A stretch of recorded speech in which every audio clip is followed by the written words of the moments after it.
In this episode of the Wandering Gypsy RV Life, I need to replace the backflow preventer on the city water connection, which will require a full replacement of the city water intake.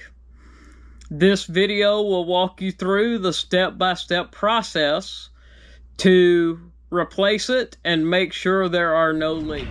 The first thing we do is cut the water off, and then we drain the line, which will be done this way. We will first relieve the pressure by switching it to tank fill. Then we will come back over here and we will use on this hose grip hose, this little button here, to remove all the water. And as you can see, there's no more water in the line. Next step will be to disconnect the hose.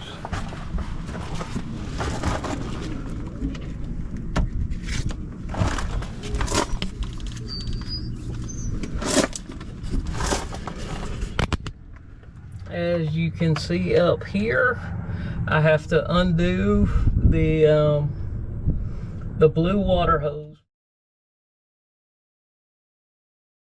hose from the city water connection, so that I can remove this fitting.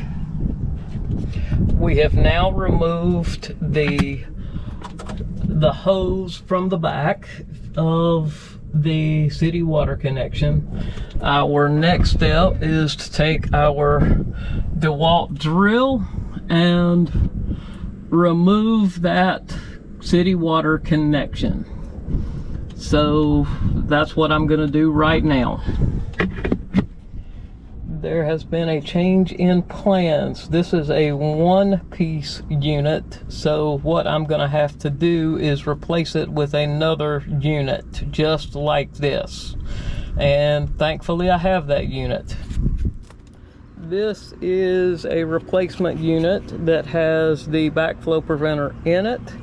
The previous one did not have any butyl around this edge. So what we're going to do is we're going to mold this piece of butyl tape around the rim of this fitting so that we can have a nice, secure, tight fit. And now we will reinstall this into our city water connection that you see where the hole is. This should give it a nice, tight, firm seal. And there you have it.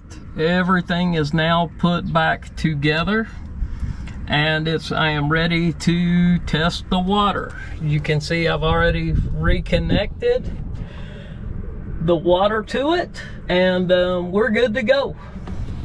This is the completed process. Everything's back together. I am about to make sure that when I cut the water on, there are no leaks. In conclusion, you can see how simple the repair to the backflow preventer was. With RV mobile technicians charging $125 to $150 an hour, it's always good to be able to do your own repairs. The only reason I attempted this repair was due to the Family RV Association's RV Basics training course. Gary, Steve, and Eric walk you through all of the systems for your RV, and they give you the skills to know how and what and where to do your repairs. They have taught me troubleshooting skills so that I can limit the amount of time I have to have a mobile technician or take the RV to a dealer or service center. Thank you for watching this edition of the Wandering Gypsy RV Life.